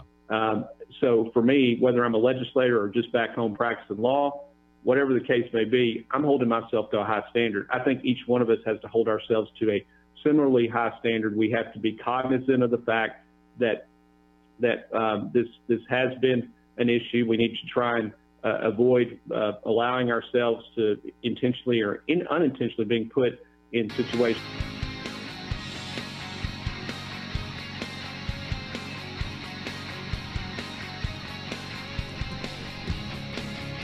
The intersection of conservative ideas and reality. Conduit News Radio with Paul Harrell. All right, so we talked about this last week. Everybody wants more choices, right? If you lived in a certain area of your town or city and there was a law on the books that said you could only go to shop at the grocery stores within that area, let's say like you had a Walmart there, but you really wanted to shop at Kroger Marketplace, or you really wanted to shop at your local store, like Bill's Cost Plus or something like that. You couldn't. If you couldn't do that, I mean, nobody would accept that. Lieutenant Governor Tim Griffin did an excellent job talking about this in terms of school choice. People want to be able to send their kids to school where they want to go to school. So there's an organization called Arkansas Parents for School Choice. And right now on the line we have Laurie Lee is with us from Arkansas Parents for School Choice. Laurie, how are you this morning? I'm doing great, Paul. How are you doing? Thanks for having me on. Absolutely. It's always great. I know, I talked to you last session, 2 years ago. You've been working on this issue for a very long time, advocating for more choices, not fewer choices. So tell us about this and tell us where school choice is right now in Arkansas. So right now in Arkansas, we have some very, very narrow abilities. We have something called the Succeed Scholarship, which is strictly for kids with IEPs. It is limited to, right now, 250 kids statewide, which is ridiculous, but that's where it is. So we have a lot of schools in public schools where you can choose public to public. But as far as that goes, that's pretty much the landscape. One of the things that, is very important for your audience to know is that school choice is about kids. It's not about schools. It's not about unions. It's not about superintendents. It's not about buildings. It's about kids. And so, the teachers union and the superintendents union told a colleague of mine that this was the hill that they were going to die on this session, that they were going to make sure that school choice did not see the light of day in Arkansas. And so begs the question, why do we have 76 Republicans in the House and we cannot get a bill passed that is very narrow in scope to allow educational freedom, if you will, to allow families and students? The bill that will be proposed is aimed at low-income, special needs, military, and foster children, so our most vulnerable families, to allow them to find options for their kids. So basically, legislators are going to need to make a choice between special needs kids and foster kids and the teachers union is basically what it is, Paul. Yeah, so when you say the teachers union, a lot of people say, whoa, we don't have unions here. But when it comes to education, that's not really the case, is it? I mean, it's kind of a I was talking earlier, government interests, they're some of the most powerful special interests down there. They're probably some of the biggest lobbies, and the Education Association is certainly one of them. So the AAEA, which is run by a man named Richard Abernathy, is actually the state's probably most powerful union and lobby. They are the superintendents, and so they oversee the school districts throughout our state. And here's the deal. What you might not know is that their dues and his salary are paid by public funds. So we pay them to go and lobby against what Arkansans want. So we ran a poll about 2 weeks ago statewide in some specific districts, and we do this every year, and found that 75% of Arkansas voters want school choice. They want people who are unhappy with their schools to be able to find a different alternative for their children. And that's a reasonable thing. I mean, we would concede, and I'm sure you would agree, Paul, that if your kid's going to a public school, a zoned public school, and you like it, you're not going anywhere, nor should you, right? I mean, I went to public school. I had a great experience. Yes. My kids went to public school. They had a great experience. But there are some children who are not able to thrive in a zoned school environment. That's nobody's fault. It just is. And so when you have a bill before the legislature that will allow families of kids who are struggling in their zone school to be able to find an alternative, and then the only people that don't want that are the superintendents and the teachers union, there's a problem. Yeah. And the reason they don't want it, and you and I know this, but I don't know if your audience knows this, is because the teachers union dues are are dependent on what we call zoned public school teachers having that money taken out of their paycheck.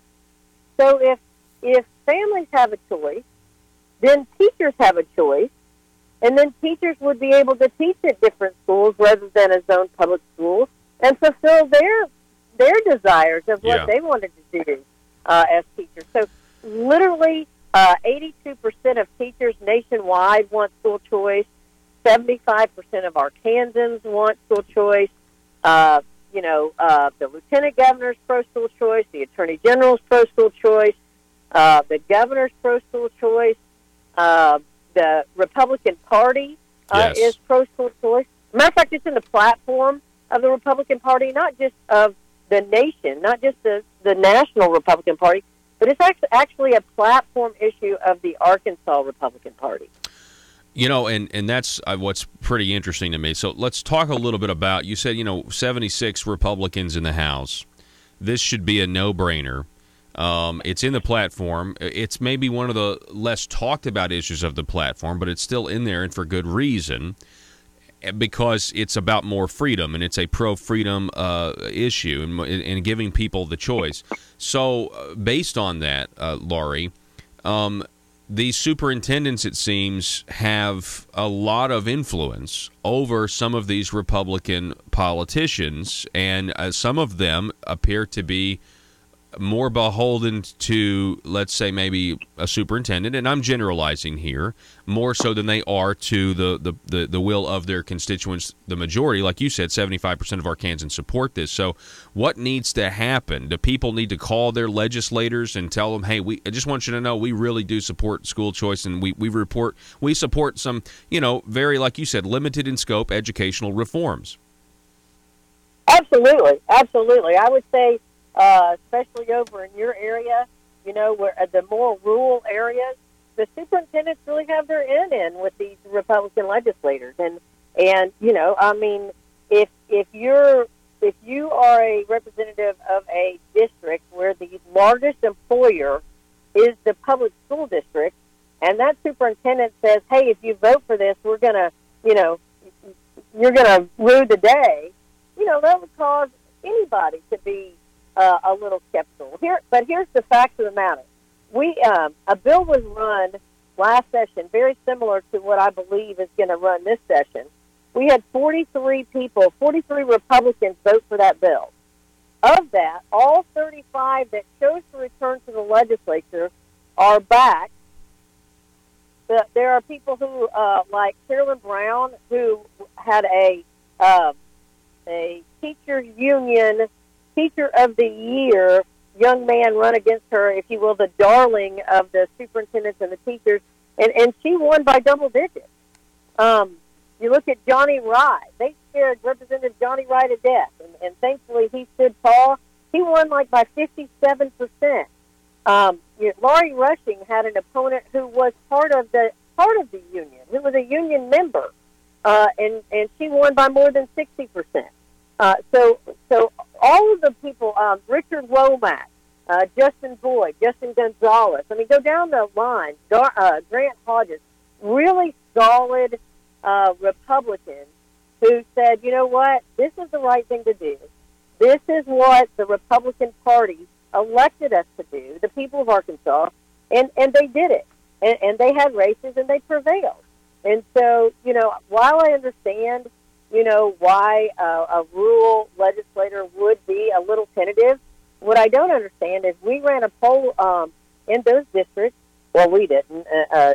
Organization did, and with John Gilmore, and found that in some districts, like District 60, over where Representative Fran Kavanaugh is a representative, 80% of her constituents across all demographics. This was not a Republican poll, Paul. This was and there's an organization called the Reform Alliance. You can go on their website and you can look at the poll results that they did district by district and see that in that specific district, 80% of the voters want people to have options. And so it has constantly amazed me over the last more than a decade trying to understand why solid Republicans on this issue get squishy because of the superintendent's union, and I just, it amazes me. I'm really glad that you called out some names there. You gave these examples about how they had opponents, but guess what? The people still sent them back, and it's because the people are on your side. And I guess if we get across anything in this interview, what you seem to be saying is, look, vote the way people have been voting for Republicans, for 10 years now, pretty much here in Arkansas. They know what the platform is. They agree with the ideas. So vote the platform and rely on the people to send you back to Little Rock. Absolutely. And here's the deal. Nobody in Arkansas, very few, I should say, side with the teachers union. I mean, this is a ridiculous deal. When we go into communities and we talk to people about school choice, and they say, absolutely. Now, the teachers union want to make it about shutting down public schools. Well, that's a ridiculous assertion. This bill that's coming before the legislature will affect 0.3%, not 3%, 0.3% of the K-12 population in the state of Arkansas. Less than 1,500 students statewide, and Wow. It is for special needs kids, foster kids, kids of active duty military, and low-income kids. Because let's face it, Paul, if you're wealthy or you have means or influence, and your kid's struggling in school, guess what you can do? You can go out and hire a tutor, or send them to private school, or get them the therapies they need. But we have literally thousands of children that are relegated to failure because their families don't have any options. And people wonder why we don't have a educated workforce. People wonder why our graduation rate's at 73% and remediation rate is at 50%. Well, there's no wonder when you have kids that are stuck in a system that they don't fit in. Mm-hmm. And that's nobody's fault. Everybody in this argument wants to blame somebody. They want to blame the school, or they want to blame the teachers, or they want to blame, there's no blame. There are square kids, and the system is round. Okay, I mean, you said it just. What would you do if you were made to go to the grocery store that you didn't want to go to? Here's a better analogy. Who in their right mind would make a kid who has celiac eat a sandwich for lunch? Mm-hmm. Who in their right mind would make a kid who's lactose intolerant, drink milk for lunch? Why are we saying then that these children who, through no one's fault, don't fit in the system and need a different model of education, just have to be stuck there because their parents can't afford it? That's the argument. Yeah. No, and it's a simple argument of more choice, more freedom, and it should be bipartisan. And we're going to continue watching this, Lori, and I really appreciate you coming on the program. We're going to clip this video out. We're going to send it out. Hopefully it can be used to, persuade whatever Republican needs persuading. This is a platform issue. It should be a slam dunk. And I'd love to have you back on as things develop, because I know the session is still pretty young. So, Laurie Lee, I appreciate you coming on the program this morning. Hey, thanks, Paul. And people can go to Arkansas Parents for School Choice website or Facebook. It's ARP4SC, and they can actually get in touch with their legislature through that website. That's ARP4SC.com, and there's a form there, and send a letter straight to your legislator saying that you support school choice and a bill that's going to be a tax credit scholarship that will be before the legislature here not too long. All righty. Laurie, we appreciate it. You have a great week. Thanks, Paul. Thank you. All right. That's, again, Arkansas Parents for School Choice, ladies and gentlemen. That's Arkansas Parents for School Choice. Check it out. It does appear, just from what I'm hearing as well from other people, that some of these elected officials on this particular issue, they're going to need to hear from you on this issue to get a key plank in the Republican Party platform just inched along. Again, we're just only talking about 0.3% of the school population. Hey, when we come back, we're going to get back with this audio from Thursday on the floor. The Democrats asking Senator Rapert why his bill is necessary. Why should we vote for your bill that would end abortion if Roe versus Wade is overturned here in Arkansas? Don't go anywhere. Back in just a moment. Russellville-based firearms manufacturer Omega are making clones of the most notable German firearms in the world. These delayed rotor-lock firearms have been and are currently used by law enforcement and military worldwide. At Omega, they manufacture their guns right here in Arkansas and produce the best reproduction in the marketplace that comes with a complete 5-year warranty. At Omega, they take firearm manufacturing seriously and offer discounts to active and retired law enforcement. Whether you're using Omega firearms to defend the public, defend your family, or for target practice, Omega has your back. For pricing, go to omega-guns.com. That's omega-guns.com. Are you a conservative-minded young person and want to let the world know about it? Are you tired of rolling your eyes as your professor regurgitates progressive, PC, neo-Marxist nonsense?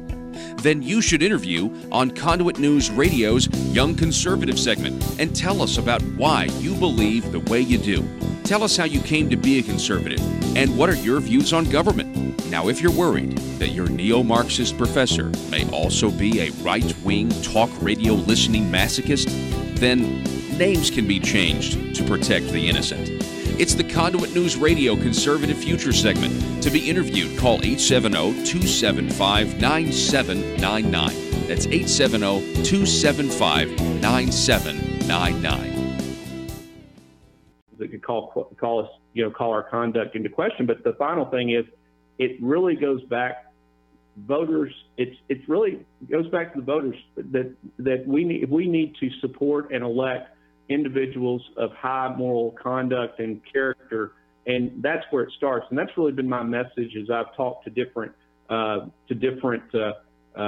groups and organizations. Is that's an important component that we sometimes maybe we gloss over because we think, well, we're just going to support so-and-so because we think they have the same view as we do on this particular issue or whatever. I think we have to start with the question of looking at people's character and integrity from the very outset. Yeah, I completely agree with that. Speaker of the House, Matthew Shepard, thank you so much for spending time with us this morning. It's been a pleasure, sir, and best of luck to you. Thank you. All Good right. talking to you, Paul. Thanks, yes, sir. Thank you. Folks, that's Speaker of the House.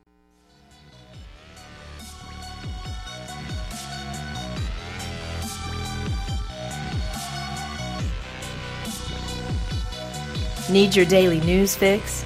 Don't forget to tune in to Conduit News Radio with Paul Harrell. All right, so more on this. The Democrats, we've heard from Democrat Will Bond asking Senator Raper a question, then we heard from Democrat Joyce Elliott, and now I believe Democrat Linda Chesterfield wanted to ask Senator Raper some questions about his bill. Again, that would ban it. Passed last week, but we're kind of recapping what was said. Listen. Purpose do you rise? Question, Mr. Chair. Senator Raper, Senator Chesterfield has a question. Thank you. Thank you, Senator Raper. I look at the title of the bill. Yes, ma'am. And it says an act to create the Arkansas Human Life Protection Act. Will there be an accompanying bill eliminating the death penalty as well, since we are supposed to value life before birth? Should we not be valuing it after? You know what? You ask an absolutely wonderful question, one that I handled with Governor Mike Beebe in his office in 2013, when he tried to tell me that the bill was unconstitutional, the heartbeat bill. He said, Senator, I put my hand on the Bible, I swore to uphold the U.S. Constitution, the Arkansas Constitution, and your bill is absolutely unconstitutional, sir. And I said, I'm answering the question. I said, you know what? I put my hand on the Bible too. And I said, Governor, I'm not going to argue with you. I'm giving you a choice, just like I'm giving to every member here today. And that choice is whether you want to save the lives of unborn human beings. And when I put my hand on the U.S. Constitution and swore to it, there was no mention in that U.S. Constitution anywhere of a right to abortion. So I upheld my oath. But I took an oath to the Arkansas Constitution, and that says that I'll protect life from the moment of conception in the state of Arkansas. So, if there's anybody breaking their oath in here, it wouldn't be me. And I said, I'm glad you brought up the Bible, because Jeremiah said that I formed you before you were in the womb. And It was that time that one of his assistants turned to me and said, "Senator, sounds to me like you're getting ready to get rid of the death penalty." I said, "You know what? I've been thinking about it." Well, good. But guess what? The Bible says that God hates those that shed innocent blood. And I was hoping that the same place in somebody's heart that would want to save a murderer who killed an innocent person would be the same place in their heart that they would want to save a little innocent human being. Oh, snap. That's my answer. Mic drop. Mic drop moment there. Just got to interject that. That is fantastic. Because he's exactly correct. He is exactly right. And using Scripture there is just appropriate, you know. God hates those who shed innocent blood, right? I mean, you know, from what Manasseh was doing to what we're doing today. Let's listen to this. Keep going. Any other questions? Anyone wish to speak against the bill? Well, Senator Stubblefield, what purpose you want to speak? Okay, just one second, Senator. 1 second, Senator. Anyone wish to speak against the bill? No one speaking against the bill. Senator Stubblefield is going to speak for the bill. By the way, this bill passed on Thursday. Yeah. You know, there was a time in our country when juries not only judged whether an individual broke the law, but they judged whether the law was just at the same time. We no longer do that.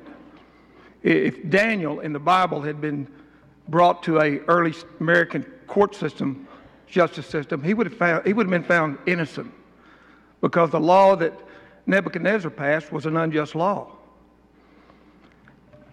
When Roe versus Wade was passed in 1973, the U.S. Supreme Court had to overturn 48 states' anti-abortion laws. They had to do that in order to align the whole country with 8 or 9 robed justices ruling. Senator Rayford, you quoted the Scripture, and I read the Scripture a lot myself.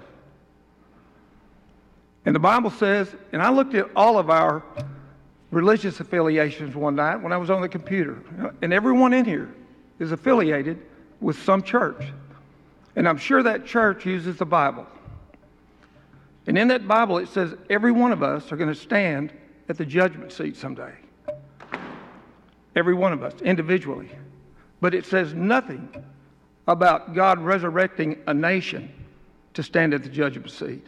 You know what that tells me? That nations are judged now. They're not judged in eternity. So what we're doing now, in regard, in light of what's happening in New York, in Virginia, in killing babies that are already born, I said the other day when I was presenting Article 5, we're in uncharted waters. We are again in uncharted waters.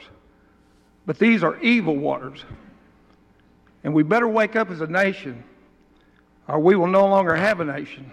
It won't take it'll take a lot more than an Article 5 to save this country. Thank you, colleagues. Oh, Senator Gary Stubblefield. All right, go ahead and stop. Just, I'm telling you, the fact that New York and Virginia, and the blackface governor of Virginia, the fact that they are making preparations for the overturning of Roe versus Wade, but to do it so where they can murder babies more easily, and we are trying to say, you know what, we want to outlaw abortion as much as we can. It shouldn't be used for birth control at all. It definitely says something. Folks, it's going to be a pretty quick, it's going to be a very all-encompassing week this week in the 92nd General Assembly. We'll have full coverage for you. We expect some highway debate. The Speaker of the House, Matthew Shepard, was on this program last week, and he indicated that he is for general revenue coming out of the general revenue to be used for highways. He also is quoted in the Arkansas Gazette as saying something similar, so that'll be interesting. There is no set plan yet that apparently has the support of the majority of the House of Representatives, so we will wait to see. There are talks of potential tax increases. We also have the governor's tax proposal, which is a clean bill, passing the Senate last week, and it will go before the House, I'm assuming sometime this week, committee at least.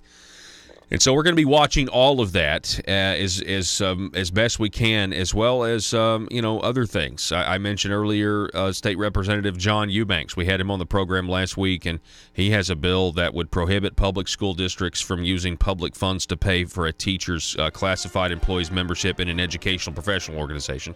Kind of going with what Laura Lee was talking about with these unions. A lot of people don't think we have unions, but we do in a way. Government is probably the biggest lobby for itself. So that's all the time that we have for today. This broadcast available at conduitnews.com. Just click on Conduit News Radio with Paul Harrell. Get the video archives. Also, like us on Facebook, facebook.com/Conduit News, and subscribe to our YouTube channel, please. It is Conduit News. You want to subscribe and then click the little bell to receive notifications where you will get the updated, shorter interviews that we just did with Laurie, or we did earlier with Dr. Argentar, and then you can share those if it's something you're interested in. Share it with your friends so that we get more people listening to Conduit News. More people are getting the information and the truths and the facts to make better decisions, informed decisions. Arkansas, be safe.